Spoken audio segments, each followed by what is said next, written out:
Welcome to Pigeon River Farm, doing farming right. I'm Robert Brown, the owner of Pigeon River Farm. Thank you for viewing. Well, here we are, going on to the second week of February. I expect to be standing in a foot of snow, and instead I'm looking at 50-degree temperatures. Very comfortable out here. You can see the animals behind me are having a great day. We did put feed out where there is really no more viable pasture, but it is turning green. And they're starting to nibble, so I'm going to have to get them out of this area so they don't destroy the spring crop. But speaking of destroying the spring crop of my grasses, my pastures out here, if we do get some cold weather between now and official spring toward the end of March, severe cold, I'm not sure what's going to happen to our pastures, if that's going to be a problem or not. I believe it's going to be.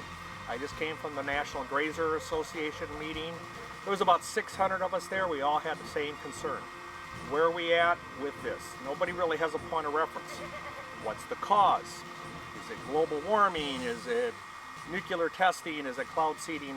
There's endless different, everybody's got an opinion on this. The reality is this has all happened before. You have to go back to the 1800s as evidence that we've actually had these problems. The thing is, we don't know how it's going to affect us. We have high production.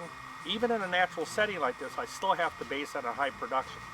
If we end up having losses across the board, this is going to affect the food at the store.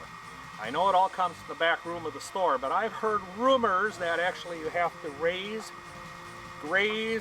plant to get the food in the store. So that's one little thing that I've observed. I know there's other opinions that it all comes out of the back room of the store. Enough of my sarcasm. I'm looking at this as being very real. Economically, it's a challenge. I know the robustness of grazing, so I believe I'm going to be okay, but I could actually have a pretty good financial loss here if we don't get performance out of what I planted and what I'm expecting to happen. So that's going to be an economic loss. That game can only get played so much. So you, as a consumer, have to think about that. I don't know what we can do about this. I'm already planning on maybe more years like this. And what do I adjust? I'm going to be seeding here. I'll be frost seeding in another month. Could frost seed right now, I guess. Yeah, definitely could. But the thing is, I'm looking at things that I'm literally going to have to plant a wider spectrum. I'm used to 28 below zero. Don't like it, but that's what happens. And now I have Arkansas, Missouri level weather. I'm looking at that. Do I do a broad spectrum approach? So these are all decisions that have to be made to produce the food that we all enjoy.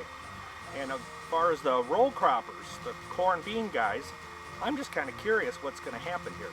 The soils around here are intended to be frozen, and that's what breaks up the hard crust.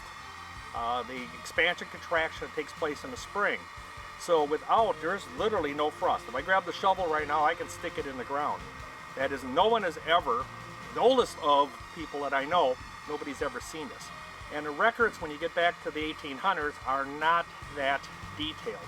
They had such an abundance of grazing ground, and the methods that they farmed were so grossly different than today, we can't necessarily use these historical records to make decisions going forward. So I appreciate any comments you have on it, even any suggestions. I thank you and have a great day.